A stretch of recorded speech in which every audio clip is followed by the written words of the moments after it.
Assalamualaikum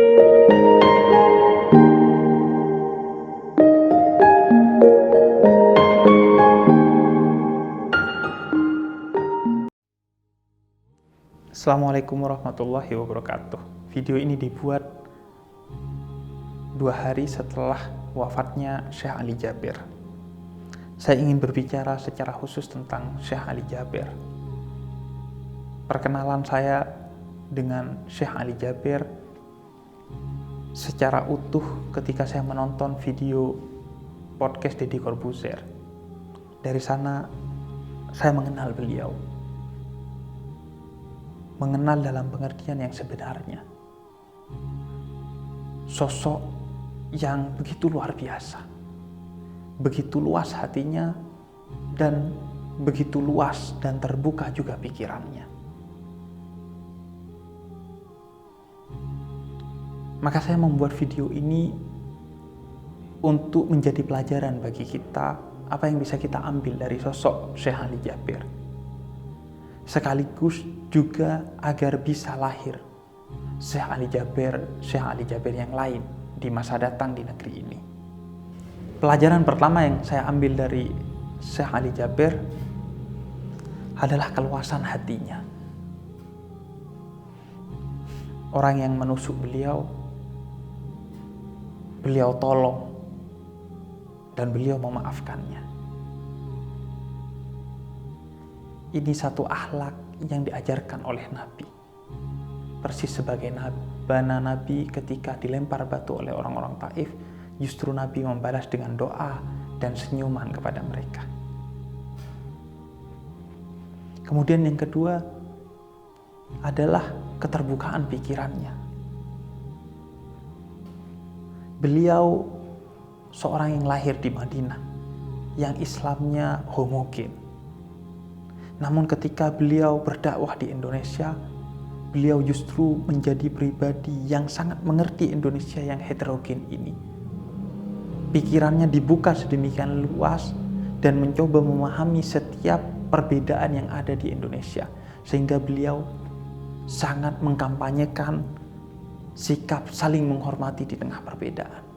Ini bukan satu yang mudah bagi seorang yang lahir di Madinah. Dia harus belajar tentang masyarakat muslim di Indonesia.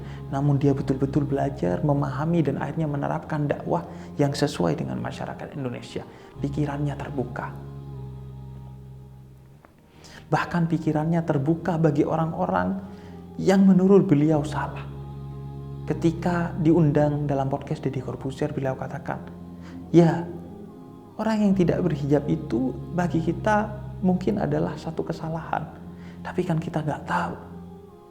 Siapa tahu dia memiliki amalan-amalan seperti sholat tahajud atau amalan-amalan lainnya yang menyebabkan dosanya diampuni oleh Allah dan posisinya lebih mulia dari kita yang menghujat mereka. Pikirannya sungguh terbuka, selalu husnudzon, berprasangka baik dan selalu mencari solusi bagaimana agar kita tetap damai. Sebagaimana ketika beliau ditusuk, beliau langsung mencari cara agar orang tidak terprovokasi. Beliau hadir di tengah-tengah kita di media sosial bahwa saya baik-baik saja. Dan akhirnya beliau justru menyumbat semua lobang-lobang yang memungkinkan terjadi provokasi atas nama kejadian yang menimpa beliau. Kemudian yang ketiga pelajaran yang kita ambil adalah betapa cintanya beliau kepada negeri ini, Indonesia. Padahal beliau lahir di Madinah. Bahkan logatnya pun sampai beliau wafat masih logat orang Arab. Namun beliau sangat mencintai Indonesia. Bahkan beliau berpesan agar dimakamkan di Lombok yang merupakan tanah kelahiran istri beliau. Beliau pergi ke kampung-kampung, ke dusun-dusun, ke pelosok-pelosok Indonesia untuk mendidik orang-orang Indonesia, anak-anak Indonesia agar menjadi generasi Qurani, menjadi generasi yang berperadaban, menjadi generasi yang terdidik. Begitu cintanya beliau kepada Indonesia. Maka malu kita, orang yang lahir di Indonesia, makan dari Indonesia, dan insya Allah mati di Indonesia jika kita kurang kecintaannya kepada negeri ini.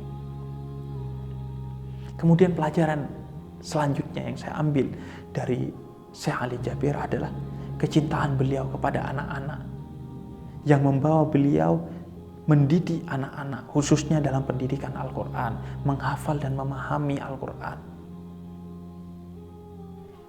Ingat kata Nabi dalam hadis, sebaik-baiknya manusia, semula mulia-mulianya manusia adalah yang mempelajari Al-Quran dan mengajarkannya kepada orang lain.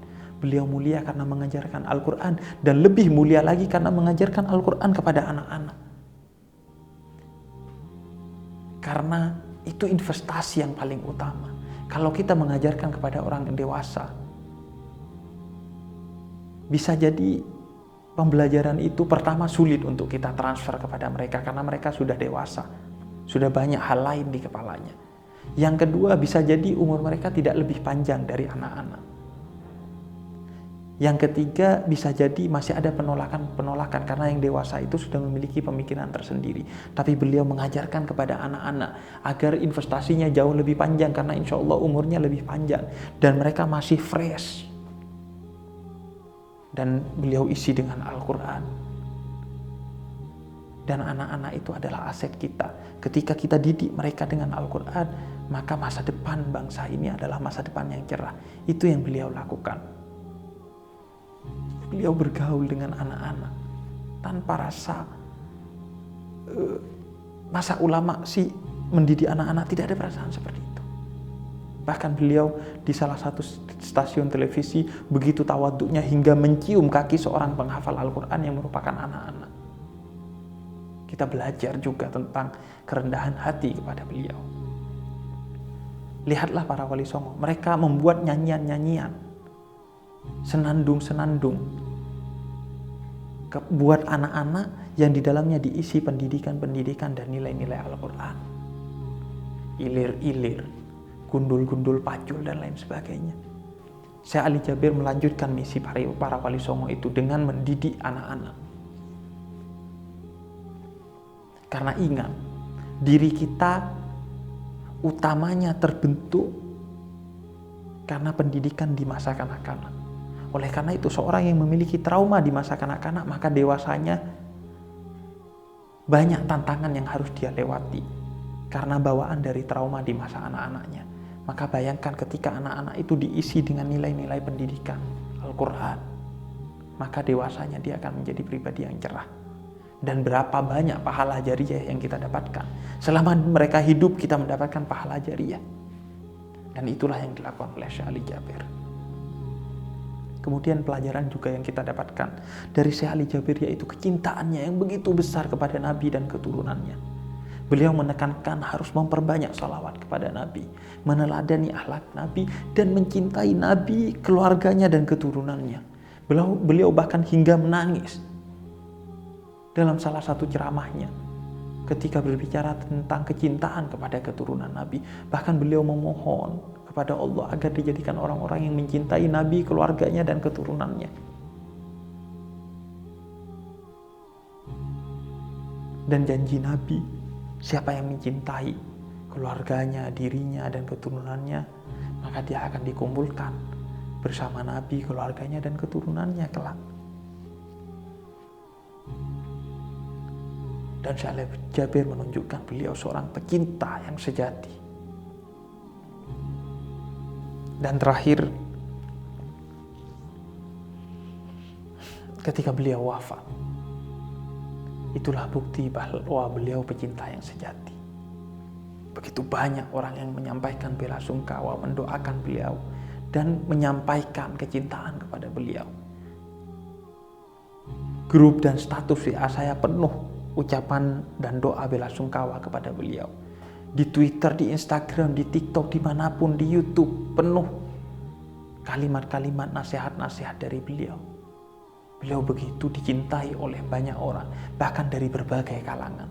Ini bukan sesuatu yang mudah, membuat diri dicintai oleh berbagai kalangan. Tapi beliau sukses dicintai berbagai kalangan. Mengapa?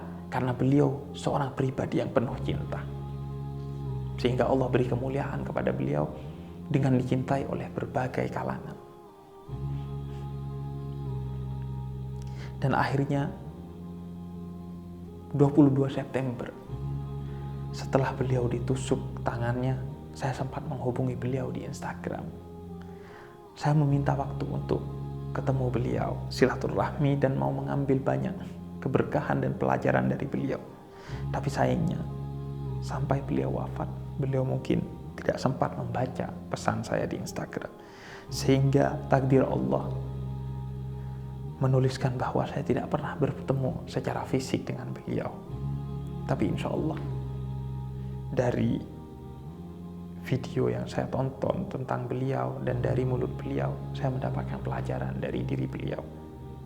Dan khususnya video beliau di podcast Deddy Corbuzier, saya mendapat banyak sekali pelajaran yang tulus, yang murni dari lisan beliau. Dan bagi saya, dengan satu video itu, insya Allah Anda mengenal siapa beliau yang sejati. Dan subhanallah, Allah mewafatkan beliau setelah Allah memperkenalkan siapa sejatinya beliau. Sebelumnya mungkin beliau sudah terkenal sebagai seorang dai. Namun ketika penusukan itu, beliau dibuat semakin terkenal dan sejati-jatinya dikenal sebagai pribadi yang penuh kerendahan hati, selalu memaafkan dan menerapkan, meneladani akhlaknya Nabi Muhammad. Beliau dikenal secara utuh oleh kita setelah penusukan itu, dan barulah kemudian Allah wafatkan beliau. Tampaknya Allah lebih rindu kepada beliau, sehingga Allah panggil beliau. Dan tentu beliau adalah salah satu dari ratusan ulama yang wafat di masa pandemi ini, tahun 2020 dan awal 2021 ini. Banyak sekali pelajaran dari para ulama itu yang harus kita ambil.